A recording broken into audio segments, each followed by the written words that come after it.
నమస్తే, welcome to Suman TV. ప్రస్తుతం మనతో పాటు ఉన్న doctor Chetan Raj, homeopathy sir తో మాట్లాడి హెల్త్ గురించి మరికొన్ని అప్డేట్స్ తెలుసుకుందాం. నమస్తే సార్.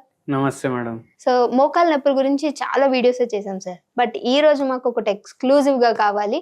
సో మీరు ఏం చెప్తారో తెలీదు, మా వ్యూవర్స్ అది చూసినప్పుడే చాలా ఆనందపడాలి. అలాంటి ఒక ఐటమ్ తీసుకొచ్చి మాకు ఈరోజు మోకాల నొప్పుల గురించి ఎక్స్ప్లెయిన్ చేయండి సార్. మనం 3వ తరగతిలో ఉన్నప్పుడు మనకు వేమన పద్యాలు ఉంటాయి కదా స్కూల్లో. ఉప్పు కర్పూరంబు ఒక పోలిక నుండు, చూడ చూడ రుచులు జాడ ఉంటది కదా. అట్లనే మనం ఒకటి ఏమర్థమవుతుంది మనకు, ఉప్పు కర్పూరం చూడ్డానికి ఒకటేలాగా ఉంటాయి కానీ రెండు వేరే వేరే కదా. ఇది ఉప్పున కర్పూరమా మనకు అర్థం కాదు, కానీ నేను చెప్తున్నా ఇది కర్పూరం అనేసి. మళ్ళా నేను ఇంకోటి కూడా చెప్తా, కర్పూరాన్ని మనం మోకాలు నొప్పి తగ్గడానికి మనకు ఉపయోగం చేస్తుంది. ఎలా సార్? ఎలా అని చెప్పే ముందు నేను ఇంకోటి చెప్తా. కర్పూరం ఉప్పు వేరే వేరే కదా, మళ్ళీ కర్పూరం కర్పూరం కూడా వేరే వేరే. అని ఇదేంది కొత్తది అనేసి అంటారు మీరు. కర్పూరంలో కూడా రకాలు ఉంటాయి అన్నమాట. ఇప్పుడు మనం మార్కెట్కి పోతాం, కర్పూరం కొంటాం. ఆ కర్పూరం కొనుడు మనం కొంటాం, కానీ దాంట్లో ప్యూరిటీ ఎంత ఉంది మనకు ఎట్లా తెలుస్తుంది? ఏం చేస్తారంటే కాస్ట్ తగ్గించడానికి కర్పూరంలా పెట్రోలియం ప్రోడక్ట్ కూడా కలుపుతారు. ఆ కర్పూరం మనం వాడము. మనము మోకాల నొప్పులు చాలా ఎక్కువ ఉన్నాయంటే జర రిలీఫ్ కోసం ఒకటి కర్పూరం ఉంటుంది, అది వాడాలి. కానీ ఎట్లా వాడాలి అది కూడా చెప్తా. ఇప్పుడు ఈ కర్పూరం ఉంది, ఈ కర్పూరం ఒక 1 కప్ వాటర్ తీసుకోవాలి, దాంట్లో ఒక పిన్ చేయాలి. ఇంత ఉంది కదా, ఇంత వేసేయాలి. ఇంత వేసి డైలీ మార్నింగ్ ఒకసారి తాగేసేయాలి. ఇప్పుడు మనం గుడిలోకి పోతాం కదా, మనం తీర్థం తీసుకుంటాం కదా, తీర్థంలో గుడిలో కర్పూరం కలుపుతారు. అయితే మనం ఇప్పుడు గుడిలో తీర్థం తీసుకుంటున్నాం, ఎందుకు కలుపుతారు? దానికి కూడా ఒక సైంటిఫిక్ రీజన్ ఉంది.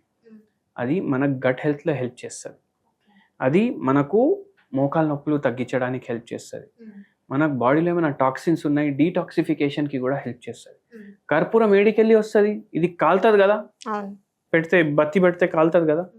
ఎట్లా కాలుతుంది అంటే ఇది పెట్రోలియం ప్రోడక్ట్ కాదు. జనరల్లీ ఏదైతే ఇన్ఫ్లమేబుల్ ఉంటుంది అది భూమిలోకి వెళ్ళి తీస్తారు పెట్రోలియం ప్రోడక్ట్ అనేసి మనకు అనిపిస్తుంది. కానీ కర్పూరం అనేది పెట్రోలియం ప్రోడక్ట్ కాదు, అయినా మంట వస్తుంది. అది ఎట్లా అంటే ఇది చెట్లకెళ్ళి వస్తుంది. ఇది హోమియోపతిలో కూడా వాడతారు, ఆయుర్వేదంలో కూడా వాడతారు.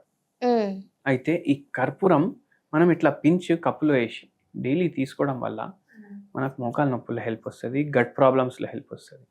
అయితే ఒక పేషెంట్కి చాలా మోకాల నొప్పులు ఉండేసరికి ఆ పేషెంట్ ఆయనకి ఏం కోరిక ఉండే అంటే, అరే నేను తిరుపతి పైన ఎక్కేసి పోవాలి, కానీ పోనీకి వస్తలేదు. ఇట్లా చాలా సంవత్సరాల నుంచి ఆయనకు ప్రాబ్లం ఉండే. వచ్చిండ్రు మన దగ్గరికి, మనం హోమియోపతి మెడిసిన్ ఇచ్చినాం, ప్లస్ ఈ కర్పూరంది చెప్పినాం. వేరే ఏది కర్పూరం మార్కెట్లో దొరికితే అది వాడొద్దు. ప్యూరెస్ట్ ఫామ్ ఆఫ్ కర్పూరం అంటారు. ప్యూరెస్ట్ ఫామ్ ఆఫ్ కర్పూరం అంటే భీమసేని కర్పూరం అనేసి దొరుకుతుంది. అది తెచ్చుకోండి, ఇట్లా దంచుకొని డైలీ 1 పించ్ వాటర్లో వేసేయండి, తాగేసేయండి. ఇది మనకు ఈ ప్రాబ్లమ్స్కి హెల్ప్ చేస్తుంది, జర రిలీఫ్ ఇస్తుంది. అండ్ దీంతో పాటు హోమియోపతి మెడిసిన్ కూడా చెప్తాను. అది ఏంటంటే క్యాంఫోరా 0/9 పొటెన్సీ. క్యాంఫోరా 0/9 పొటెన్సీ. ఇప్పుడు ఈ కర్పూరం ఇట్లా వాటర్లో వేసుకొని తాగుతున్నాం కదా, ఆ క్యాంఫోరా కూడా కర్పూరంతో రెడీ అవుతుంది. మోకాల నొప్పి జర రిలీఫ్ కావాలంటే అది కలుపుకొని తాగొచ్చు. ఈ పేషెంట్కి మనం ఈ కర్పూరంది హోమ్ రెమెడీ చెప్పినాము, దాంతోపాటు హోమియోపతి మెడిసిన్ ఆ పేషెంట్ ప్రకృతి ప్రకారం ఇచ్చినాము. ఆ పేషెంట్కి 4 నెలల్లో నొప్పులు తగ్గిపోయినాయి.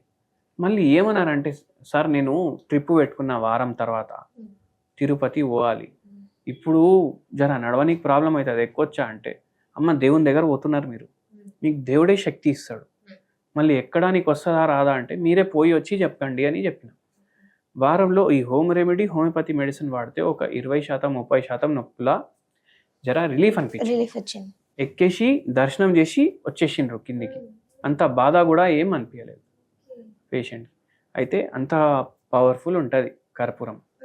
అండ్ భీమసేని కర్పూరం వాడాలి, అది మీరు గుర్తు పెట్టుకోండి. ఓకే, మార్కెట్స్ లో అవైలబుల్ ఉంటుందా సార్ అది? అవును ఉంటుంది, కానీ మీరు చెప్పాలి భీమసేని కర్పూరం అనేసి చెప్పాలి. అయితే వాళ్ళు ఇస్తారు. ఓన్లీ ఉట్టి కర్పూరం అంటే అదే ఇచ్చేస్తారు. అట్లా ఉప్పు వేరే కర్పూరం వేరే. ఉప్పు కర్పూరం అని చెప్పినాం కదా, ఉప్పు వేరే కర్పూరం వేరే, కానీ కర్పూరం కూడా వేరే వేరే ఉంటుంది. ఓకే, మనం వాడాల్సింది భీమసేని కర్పూరం. అవును. ఓకే సార్, చక్కటి ఇన్ఫర్మేషన్ ఈ రోజు అందించినందుకు thank you so much sir.